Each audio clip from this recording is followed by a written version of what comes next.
Sejarah asal mula lahirnya hacker. Mengapa dicap aksi kejahatan? Apa yang terlintas di benak kalian saat mendengar kata hacker atau peretas?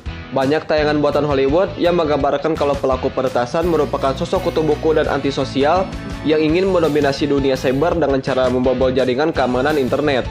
Nyatanya, hacker mengawali perjalanannya di dunia internet sebagai sosok yang memiliki keahlian dalam bidang komputer dan menikmati dirinya sendiri dengan mengotak-atik program komputer dan membuatnya bekerja lebih baik ketimbang pembuat aslinya.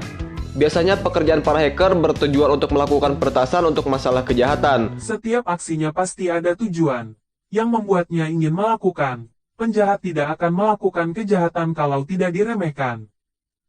Sekarang hacker-hacker itu sudah berani menyampaikan pesan kepada pemerintah kita. Ini menunjukkan bahwa elegansi pemerintah hari ini dipertanyakan. Namun, benarkah sejak awal kehadiran hacker bertujuan mengacaukan sistem keamanan teknologi? The New Yorker pernah menuliskan bahwa hacker bermula dari kata hacking atau meretas. Saat itu tidak ada hubungannya dengan teknologi. Sejak tahun 1200 SM, kata hacking merujuk pada kegiatan, memotong secara kasar dan seringkali tidak tepat.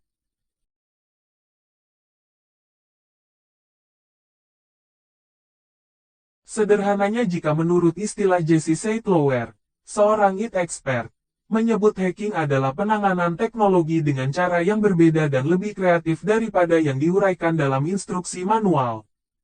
Tahu nggak sih apa yang lebih menyedihkan dari kondisi bangsa hari-hari ini di mana kebocoran data masyarakat Indonesia yang menyangkut nama lengkap, nomor KK, NIK, hingga domisili bocor dan diperjualbelikan oleh hacker, namun di luar sana Kemenpo dan BSSN malah lempar tanggung jawab. Malah saut-sautan statement di media, yang satu bilangnya bahwa kebocoran data itu tanggung jawab BSSN, yang satu bilangnya itu tanggung jawab bersama. Ketika 1,8 miliar data registrasi SIM card bocor dan si hacker mengatakan my message for Indonesian government stop being an idiot. Kemarin katanya bahwa data pegawai BIN juga bocor dan si hacker mengatakan stupid intelligent. Sekarang si hacker mengatakan bahwa akan menghack data presiden. Kebocoran data sudah terjadi di berbagai sisi, tapi pemerintah masih mempertanyakan dan memperdebatkan tupoksi siapakah ini, tanggung jawab siapakah ini. Padahal setiap tahun anggarannya itu bertambah. Ini menunjukkan bahwa RUU PDP itu sangat urgent untuk segera disahkan. Dan juga satu lagi, daripada memperbanyak event-event seperti seminar, lebih baik dananya digunakan untuk memperketat penjagaan agar data-data masyarakat Indonesia ini tidak bocor. Kalau dulu hacker-hacker itu hanya ngehack dan mengambil data, lalu data tersebut diperjualbelikan di dark web, sekarang hacker-hacker itu sudah berani menyampaikan pesan kepada pemerintah kita. Ini menunjukkan bahwa elegansi pemerintah hari ini dipertanyakan. Dan untuk menjawab itu diharuskan ketegasan dari pemerintah dengan cara menjaga data masyarakat ini se-safety mungkin. Dan mungkin masih banyak masyarakat Indonesia yang masih bertanya-tanya dan kurang paham apa bahaya dari kebocoran data pribadi seperti NIK, KK, domisili, dan sebagainya.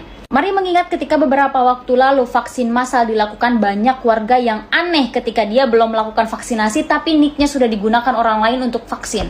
Bahaya lain juga mungkin teman-teman tiba-tiba namanya sudah tercatut dalam anggota parpol. Atau mungkin ada masyarakat Indonesia yang tidak pernah melakukan pinjaman online tapi tiba-tiba sudah ada yang menagih. Atau mungkin ketika pemilu tiba-tiba datanya sudah digunakan untuk pemilihan atau mencoblos, padahal dia tidak mencoblos. Dan masih banyak lagi bahaya-bahaya dari kebocoran data yang harus diperhatikan oleh seluruh masyarakat Indonesia yang tidak bisa disepelekan. Karena itu mari kita dukung RUU PDP ini agar segera disahkan, dan kepada pemerintahan kita stop untuk tunjuk satu sama lain. Karena ini adalah tugas bersama. Thank you. Hacker itu juga mengancam warga Israel yang dianggap berdiam diri ketika pemerintahnya membantai warga di Gaza. Hacker tersebut mengakhiri pesannya dengan catatan harapan dan dukungan untuk Palestina. Ia juga menekankan bahwa Hack siap membela Palestina, terutama di Gaza. Hacker tersebut juga bersumpah akan melawan penindasan yang dilakukan pihak Israel. Citizens of the world, we are Anonymous Global, and we have a message for Benjamin Netanyahu and the Israeli government. Our vigilant eyes have been watching the atrocities committed against Palestinians in Gaza under your leadership. The ongoing bombardment has resulted in unimaginable devastation, with thousands of innocent lives lost, including over 4,000 children, and many more injured and displaced. As an international community, we are outraged by these actions.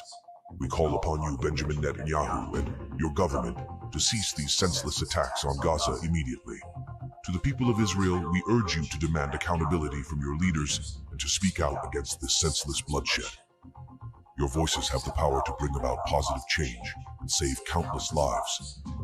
Do not sit idly by as your government commits atrocities in your name.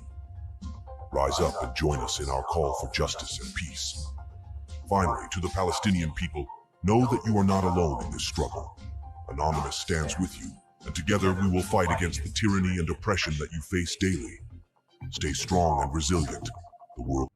Warga Indonesia, Anonymous Indonesia, kami ingin menyampaikan pesan kepada seluruh masyarakat Indonesia, jangan mudah terprovokasi dan diadu domba oleh mereka-mereka yang punya kepentingan. Mereka sengaja menyebarkan informasi hoaks, rasis, dan ujaran kebencian kepada pemerintahan, dengan maksud dan tujuan agar warga berperang melawan pemerintahan, dan juga akan menimbulkan terjadinya pro dan kontra sesama warga Indonesia. Maka terciptalah perpecahan di negeri ini. Jadilah rakyat yang cerdas, agar negara ini tidak hancur seperti negara-negara lain di luar sana. Dan buat kalian, para makhluk-makhluk berdebah, sampai negara yang sering buat onar di negeri ini, kami Anonymous Indonesia sudah sangat bosan melihat tingkah kalian. Dengarkan pesan ini baik-baik. Stop hoax, stop rasis, stop adu domba, dan yang paling kami benci adalah, jangan coba-coba menggunakan ayat dan agama sebagai senjata adu domba kalian. Wahai bangsat, jangan bungkusi niat busuk kalian dengan agama. Kami sudah sangat paham maksud dan tujuan kalian di negeri ini. Kami tidak segan-segan melancarkan serangan, meretas database, situs, menutup sumber dana, dan menghanguskan akun media sosial milik kalian. Dan kami juga ingin menegaskan, kami bukan bazar, kami Anonymous Indonesia. Kami tidak peduli siapapun presiden di negeri ini. Kami tidak ada urusan dengan politik, tapi bagi siapa saja yang ingin mengacaukan dan menghancurkan negeri ini, mereka akan menjadi musuh kami. Kami tidak pernah takut, kami tak terlihat, tapi kami ada, selalu mengawasi Anda, kapan dan di mana saja. Kami selalu mengawasi negeri ini. We are Anonymous Indonesia, we are Legion, we do not forgive, expect us.